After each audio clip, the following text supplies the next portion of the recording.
El tema es el siguiente. Ayer, de imprevisto, nos llamaron de alto comisionado de la pobreza infantil, la lucha contra la pobreza infantil, porque estaba prevista la conferencia de Ernesto Gascó, pero por problemas de salud, eso que pasa siempre, es el imprevisto, pues lógicamente no ha podido desplazarse. Yo espero que se recupere pronto y eso. Y entonces sobre la marcha, pues lógicamente ponemos una alternativa al acto de clausura. Para ello ya he hecho trabajar a Ana Gascó para que no se me escapara, y a Juan Manuel, que estaba previsto la presentación, para aprovecharlo, porque Juan Manuel lleva 8 años de experiencia en el municipio de Sevilla. Ahora lo va a abandonar, ya no va a seguir en la próxima esto, lo cual yo, por un lado, me alegro por él, porque lógicamente el trabajo que ha llevado durante estos 8 años ha sido muy duro. Pero por otro lado, perdemos un activo enormemente importante. Juan Manuel ha sido compañero mío en el Virgen de Rocío, él trabajaba intensivista, yo de pediatra, y allí nos conocimos y siempre hemos tenido una entrañable amistad. Agradecimiento, Reyes, te agradezco que me haya quitado unos minutos. Pero yo he disfrutado en el encuentro porque el objetivo que yo quería, que no hubiera confrontación, sino que hubiera un espacio reflexivo, comprometido, sincero y de escucha, se ha conseguido.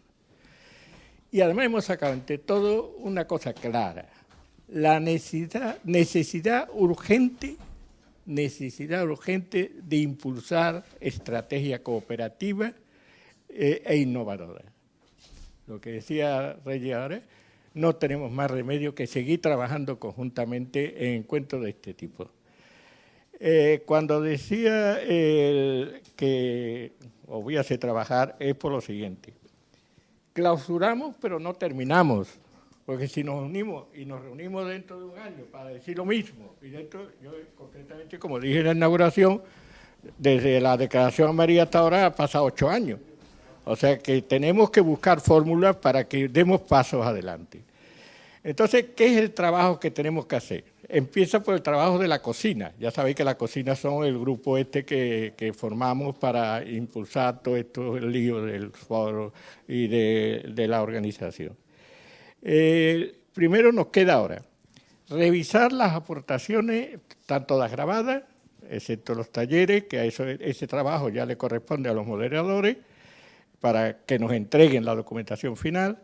Tenemos que revisar ahora la cocina, las aportaciones de los introductores intervenientes en talleres y los talleres, estructurar las mismas y concentrar, porque muchas veces se repiten, y entonces concentramos las participaciones.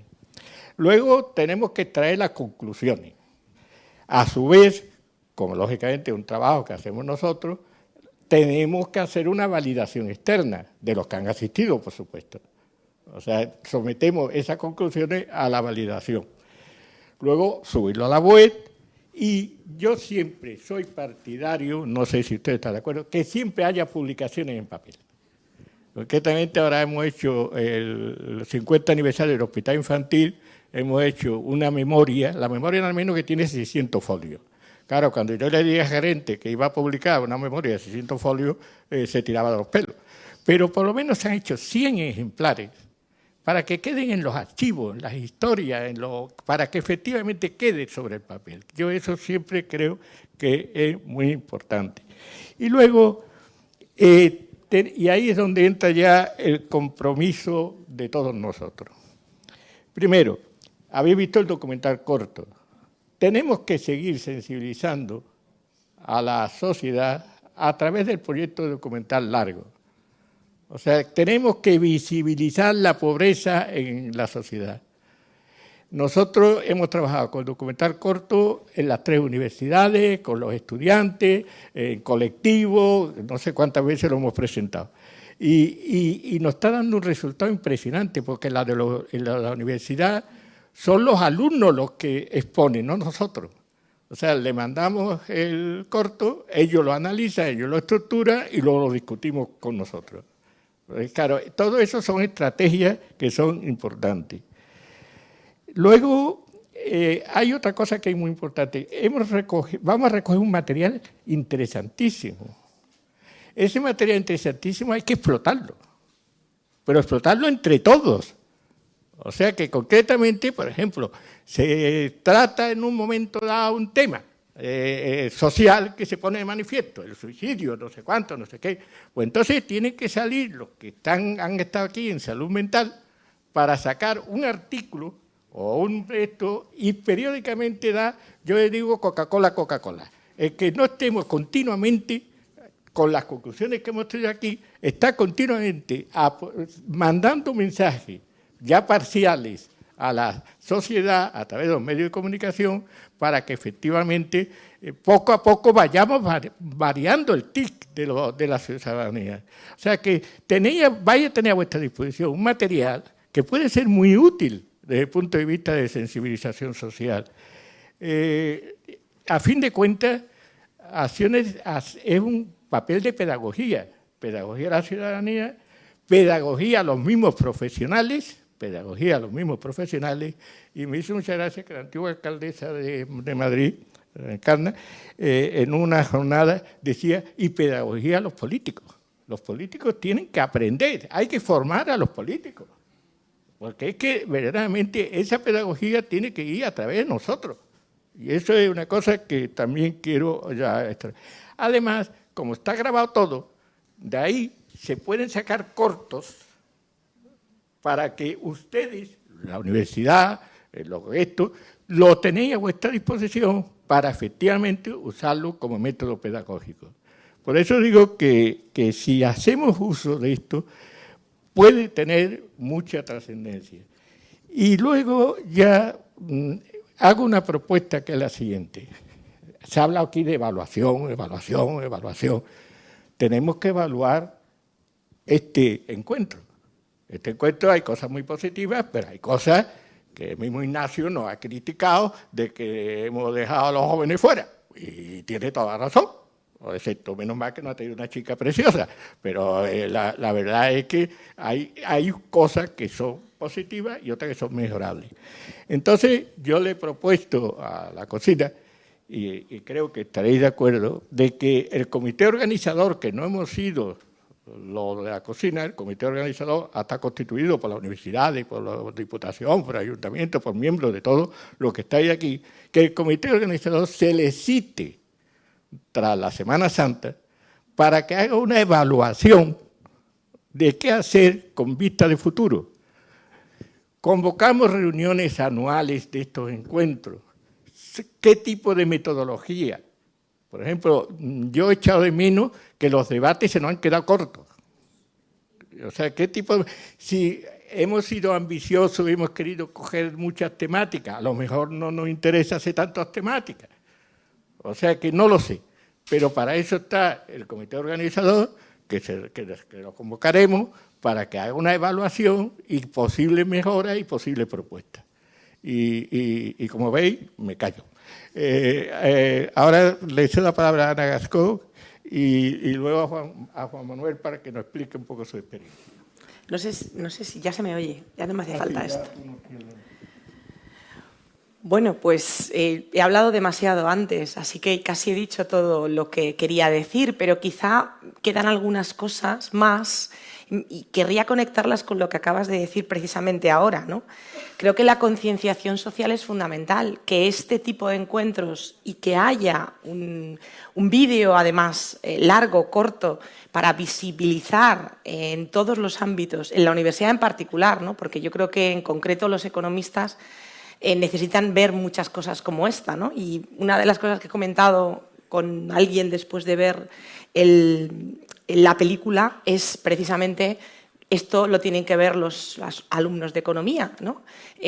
Porque en economía en general las asignaturas de economía del bienestar, yo imparto una optativa, están como fuera, digamos, de lo que es la línea principal de formación de los economistas. Y esto es importante, porque los manuales de economía de los 80 son muy distintos a los manuales de economía del 2023 y obviamente eso importa y de hecho ahora están cambiando de nuevo. Hay un proyecto muy potente a nivel europeo para la formación de economistas que incluye en su primer capítulo el análisis de la desigualdad, con lo cual algo estamos mejorando, ¿no? Algo estamos mejorando.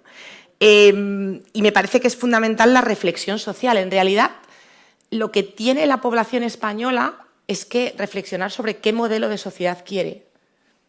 Esto no lo podemos hacer solo nosotros, lo tiene que hacer toda la sociedad. Y para saber qué modelo de sociedad quiere, si quiere un modelo de sociedad donde haya mucha menos pobreza y donde las clases medias tengan una vida digna, digamos, tiene que ser un modelo de sociedad que realmente ingrese suficientes recursos como para hacer eso.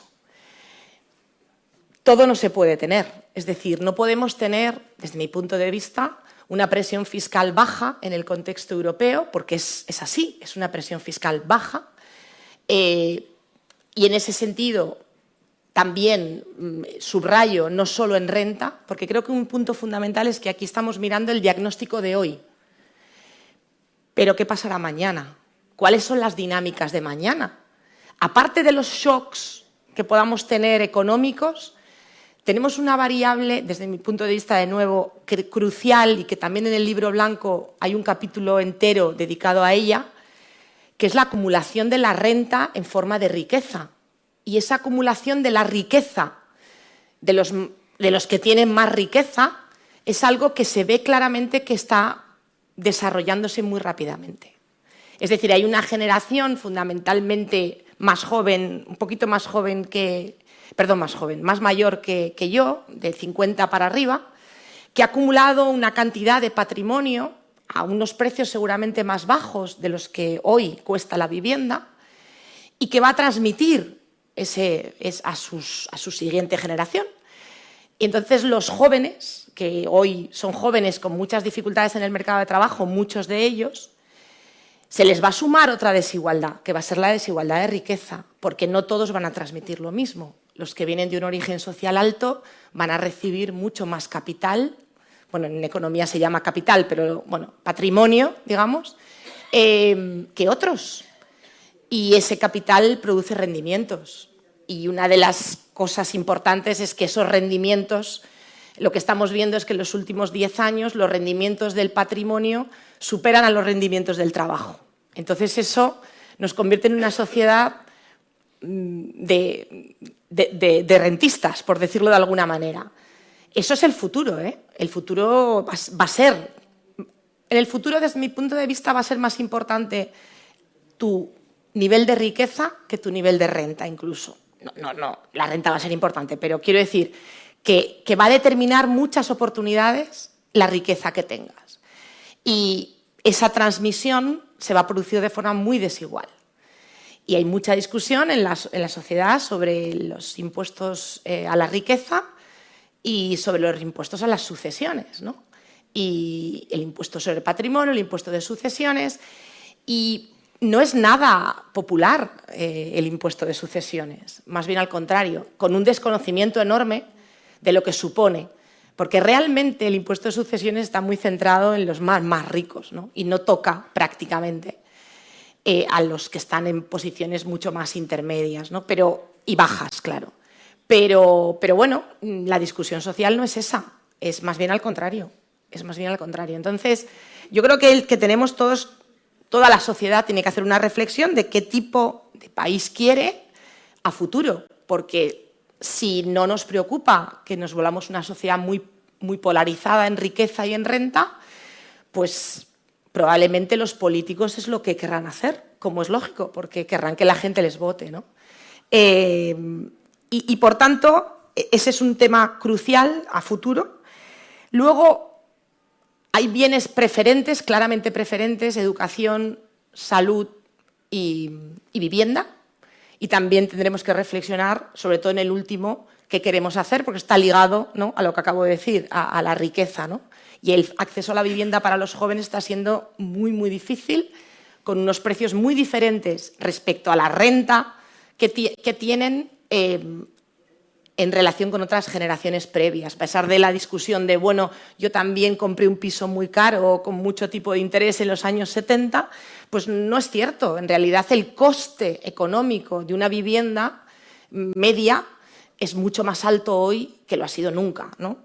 Y bueno, y de nuevo tenemos en el contrato social, precisamente, tenemos que añadir a los jóvenes y convencerles de que les interesa este contrato social.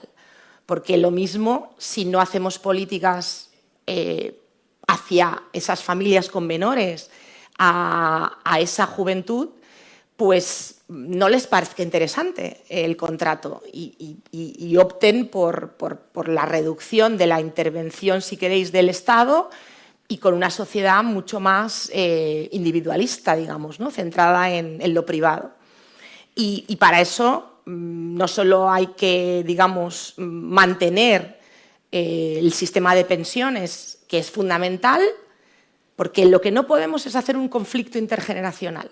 Tenemos que mantener a unos y también mejorar a los otros. Porque si no, optaríamos por esta cosa de no, una cosa paga la otra. No, ni mucho menos. Son cosas muy diferentes. No podemos tener un sistema que pase a tener a los más mayores por debajo del umbral de la pobreza. Eso tampoco lo queremos. Eso ya lo teníamos en los años 80, antes de que se mejorara el sistema, ¿no? Entonces, enfrentar esto no está bien, pero hay que buscar políticas para convencer que realmente todo el resto, los que somos más mayores, estamos preocupados por su acceso a la vivienda, por su acceso a prestaciones cuando las necesitan y también darse cuenta de que no solamente importa la renta que tengas hoy, sino la incertidumbre de futuro, esa inseguridad económica que sufre mucha gente que ve que aunque tenga ingresos hoy, en el futuro son muy inciertos. Y eso es una variable crucial para que tomen decisiones como decía antes, tener hijos o emanciparse, ¿no? Mismamente. Y yo creo que tienen derecho a emanciparse y no a permanecer en casa de la familia indefinidamente, ¿no? Bueno, eso es un poco así el resumen del contrato social que puedo decir además de lo que comenté antes. Muchas gracias. Muchas gracias a ti, Juan Manuel.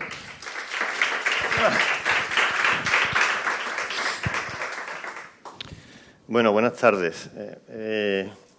Yo, si me permiten, ayer tuve que sustituir al alcalde para hacer una presentación institucional. Intenté hacerlo lo mejor posible, de la forma más agradable y desde el punto de vista también de lo más sincero en lo que uno piensa. Y ahora me pasa igual. Ahora venía a presentar a Ernesto y Ernesto no está y estoy aquí porque Ignacio me ha cogido y me ha dicho que bueno, que más o menos ayude a estar en esta clausura y que cuente más o menos algo. Yo te agradezco tus palabras porque el aprecio recíproco, ¿vale? Y bueno, yo, si me permiten, yo no tengo nada preparado, yo intentaré más o menos unos minutos contar algunas ideas y sobre todo a lo mejor experiencias y vivencias personales que yo creo que puedan también ayudar a cómo uno ve desde la experiencia de la responsabilidad también pública el tema fundamentalmente de lo que para mí, lo digo con claridad, es importante, el objetivo uno de los ODS, que es luchar contra la pobreza. Bueno, dicho esto, me ha encantado la intervención porque ha tocado un tema que para mí es importante. Yo creo que lo que tenemos en nuestro cerebro, muy interiorizado, se convierten en respuestas automáticas que las creemos luego que son verdades como axiomas o dogmas, ¿no? Y eso es importante cómo se trabaja en la sociedad, porque en un aspecto como ese, yo creo que estamos en una sociedad que cada vez está trabajando más por intereses, a los que yo no comparto, y lo digo sinceramente, en que pagar impuestos malos. Y yo soy un defensor de que yo quiero pagar impuestos. Es mi convencimiento personal, ideológico, y soy un defensor del artículo 31 de nuestra Constitución, que si me permitís, lo acabo de buscar aquí y lo leo. Dicen, todos contribuirán al sostenimiento de los gastos públicos de acuerdo con su capacidad económica mediante un sistema tributario justo, inspirado en los principios de igualdad y progresividad, que en ningún caso tendrá alcance confiscatorio. Yo quiero esto para mi país, porque con esto quiero ayudar a mantener un estado de bienestar, o que llamamos bienestar, que, como explicaba Fernando ayer, viniendo de la posguerra, de la Segunda Guerra Mundial, ha construido unos servicios públicos esenciales que si no, no los tendríamos. Educación, sanidad, pensiones públicas y luego un cuarto sistema, probablemente el que decía en el nuevo contrato, que habrá que articular con los cuidados. Aquí tenemos la ley de la dependencia y demás. Sobre eso, además, todos servicios sociales, toda la estrategia de cuidados y demás. Bajo un concepto también que es importante, que es el rol que ahora mismo, afortunadamente, la mujer juega en la sociedad occidental, principalmente. En el tercer mundo estamos en otro entorno, parece que vale, sobre derechos e igualdad. Bien, dicho esto, yo sí me gustaría reflexionar con vosotros y centrarme más en el tema de la pobreza y la perspectiva de mi experiencia como concejal en una ciudad que es muy compleja en ese tema. Sevilla, sabéis que tenemos el dudoso honor, entre comillas, de que dentro de ese sistema de medición que es el Urban Audit, que aplica un índice de medición que es la renta por persona declarada, con 3 años de decalaje, o sea, en el 22 publicó el 19, ahora la que publica en el 23 será el 20. Tenemos, y viéndolos en todo lo que se llama los espacios estos que agrupan como barrio, tenemos 6 de los 15 barrios con renta personal declarada más baja de las poblaciones por encima de 20.000 habitantes de España. 6 de los 15. Y dentro de los 6 primeros, 3. Eso es muy duro, ¿eh? Y cuando uno tiene además la responsabilidad pública en tu ciudad, asumir eso es asumir que tenemos, como diría el Apolo 13, Houston, tenemos un problema. Eso es lo primero que tenemos que asimilar. Y a partir de ahí, ¿uno qué hace? Uno, la experiencia que tiene, una de las cosas, y yo creo que esto lo había abordado, y por lo que me ha contado Emilia, yo no he podido acompañaros esta mañana porque teníamos el pleno municipal y he tenido que estar haciendo funciones de representante como concejal en el desarrollo del pleno. Pero Emilia, que es la directora general de Acción Social, si os ha acompañado, le he estado preguntando, y aparte de lo que ya me sabía, el nivel que habéis tenido en la jornada, pues me he ido contando algunas cosas que habéis estado hablando. Bien, yo creo que desde un punto de vista de lo que habéis abordado, desde muchos aspectos y muchos ángulos de acercarse al problema, voy a centrarme en la pobreza, ¿no?, en la exclusión y demás, de cómo podemos abordarla, hay muchos para abordarlo y desde muchos puntos de vista. Yo sí os digo que cada vez el convencimiento que tengo como representante público es que, por ejemplo, para acabar con las situaciones de extrema pobreza que tenemos en situaciones que pueden coger a algunos miles de personas en la ciudad como la ciudad de Sevilla, o pues eso lo consideramos un tema de país, con financiación finalista, a ser posible, viniendo desde el ámbito del Gobierno de España, como una política para luchar contra la pobreza, o estaremos, si me permiten el símil dentro de mi profesión, paliando síntomas, pero no iremos a la causa para hacer una curación de la enfermedad. Y lo digo por mucho esfuerzo que hagamos el ayuntamiento, no conseguimos hacer un cambio radical y en un tiempo más o menos razonable para cambiar esas crudas realidades. Por tanto, yo creo que luchar contra la pobreza tiene que ser un compromiso de país, con financiación. Y evidentemente en un Estado como el nuestro, que es un Estado autonómico, prácticamente cuasi federal, evidentemente y con los marcos competenciales que tenemos, tiene que estar el marco competencial de las administraciones, si me permiten, en la administración local. Porque es la que le ponemos cara, ojos y nombres a la pobreza. Y somos los que tenemos la capacidad de poder implantar políticas prácticas, de acuerdo con otras administraciones, en marcos estratégicos, planes directores, todo lo que queramos, para cambiar la realidad. Porque si uno ha aprendido algo como concejal, es que tenemos la inmediatez y la cercanía. Si como en este verano y en este invierno, ciudadanos de barrio de Sevilla tienen problemas para un suministro básico como la electricidad, y con temperaturas de más de 40 grados, conservando en zonas de sol más de 50 grados como en este mes de julio, o este mes en algunos días más frío por debajo de 1 o 2 grados, no tienen electricidad para mantener su casa en unas condiciones mínimas, a donde van a protestar es a su ayuntamiento, a su concejal, al que tienen al lado, porque se identifican como el responsable público en general y no ven marcos de competencia, no ven realmente dónde está, y quieren que le busque una solución. Quiero decir con esto, y esto es un ejemplo, que evidentemente, desde el punto de vista de cercanía, las administraciones locales tienen que tener un papel predominante en todo lo que significa acercarse no solo en general a los problemas cotidianos de que tengamos mejor mobiliario urbano, mejores espacios públicos, mejor dotación de parques infantiles, sino para este tipo de luchas tenemos que tener una capacidad de estar inmersos en una política de país y tener las herramientas necesarias para cambiar la realidad. Hace 3 años, y permítame que me remita a experiencias concretas vividas, hace 3 años, el 16 de marzo, el 15, por ejemplo, ayer, porque fue el 15 de marzo del 2020, era domingo. En el Ayuntamiento de Sevilla teníamos una reunión del equipo de crisis que montamos sobre la marcha ya algunos días antes, y una de las cosas que se planteó era una cosa muy sencilla, que salió porque me llamó una señora de esto, Juanma. ¿Qué va a pasar con los niños de tal colegio, que es un colegio de zonas desfavorecidas, que están en comedor, que las familias no tienen para comer? Y eso se planteó una situación en un momento determinado de una emergencia en la que además en un estado de confinamiento y excepcional teníamos que dar una respuesta. Y eso es un símbolo de pobreza y de debilidad. ¿Y a quién recurrieron? A su ayuntamiento.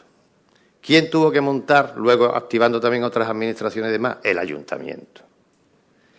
Cuando se planteó hace 3 años que el Gobierno declara la necesidad de un confinamiento obligatorio para parar la transmisión de un virus nuevo que no sabíamos qué impacto podía tener sobre la supervivencia del ser humano y desde el punto de vista con una alta transmisibilidad, con una previsión epidemiológica de probablemente millones de muertos a corto plazo, y nos confina a todos para evitar la transmisión, ¿qué hacemos con el que no tiene casa y vive en la calle?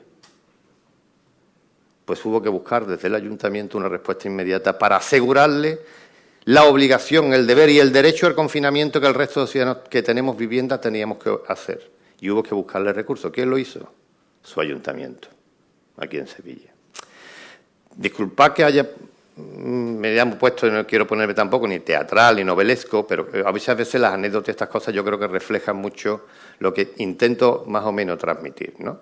Y es que en esto, que es un problema muy complejo, en el que tenemos que aportar todo desde nuestra experiencia académica, experiencia profesional y demás, es necesario, primero, lo que digo, la lucha contra la pobreza debe ser una política de país, con una financiación clara. Por tanto, el tema de no pagar dinero no nos sirve. El altruismo ayuda, pero no convierte ni va a cambiar la realidad. Es un problema de la Administración. Y necesitamos también políticas de convencimiento desde el punto de vista de que aquellos que representamos a la ciudadanía y capacidad para poderlo hacer. Y no tener miedo en hacer políticas radicales. Siempre me acuerdo de una novela que me gusta mucho de J. Cronin, antigua, se llama La Ciudadela, es de primera parte del siglo XX, supongo que algunos la conoceréis, pero es la historia de un colega, de un médico británico que acabó a principios del siglo XX y se va a un pueblo minero, ¿vale?, en el que contratan al médico para poder atender a los mineros. Desesperado porque no podía atender porque todos se le morían de fiebre tifoidea. ¿Qué hizo para acabar con la fiebre tifoidea? En un momento mira con un amigo, dinamitar las redes de saneamiento. Dinamitar las redes de saneamiento, porque sabía de sobra que las aguas fecales, las aguas contaminadas son la causa de la fiebre tifoidea. Y no nos sirve muchas veces todavía el ayudar o poner un antibiótico y demás si no te vas a la causa y a la raíz para además de cómo abordas este tipo de problemas. Bueno, yo lo único me callo, yo le agradezco a Ignacio porque como entonces empiezo a contar todas las cosas estas y nada. Yo sí quiero poner en valor el papel que hacemos los concejales. Sé que los que estamos y hemos decidido libremente tener una representación pública y tenemos el honor de representar a nuestros ciudadanos y creemos en la política, porque creemos en la política como la mejor herramienta para cambiar una sociedad, no estamos de moda, al revés, estamos más bien algo vilipendiados. Pero sí creo, sinceramente, en la política como una herramienta sustancial de cambio, porque lo que realmente te ayuda a progresar, a veces no tanto como quisiera, son decisiones que tomamos como sociedad y que ejecutan los gobiernos democráticamente elegidos y aceptamos desde el punto de vista en conjunto de la sociedad. Y os lo dice uno que proviene de una familia de clase trabajadora, que ha avanzado por el esfuerzo de sus padres, que ha tenido su desarrollo personal y que sabe muy bien que lo poco o mucho que tenemos, en gran parte, dentro de la parte del esfuerzo individual, se debe a que este país ha ido construyendo poco a poco, por decisiones políticas, un estado de bienestar que me asegura salud pública, educación pública para mis hijos y mi nieta, pensión para mí para dentro de un rato y esperemos que dé la independencia con cuidados públicos adecuados para cuando pierda la capacidad de la autonomía por los años que espero vivir. Y eso lo hace la política. Y permitidme que acabe defendiendo la política como una necesidad para poder cambiar de verdad la sociedad. No es la única, ¿eh? No es la única, porque desde el punto de vista de la representación pública no es la única herramienta, pero sí es una herramienta necesaria. Ignacio, no sé si he cubierto los objetivos, pero es lo que me ha salido.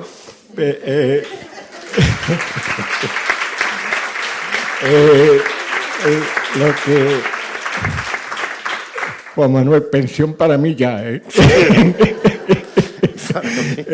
Bueno, muchísimas gracias a ese ataque que he dado, Ana y Juan Manuel, pero creo que ha sido importante oír vuestras consideraciones finales.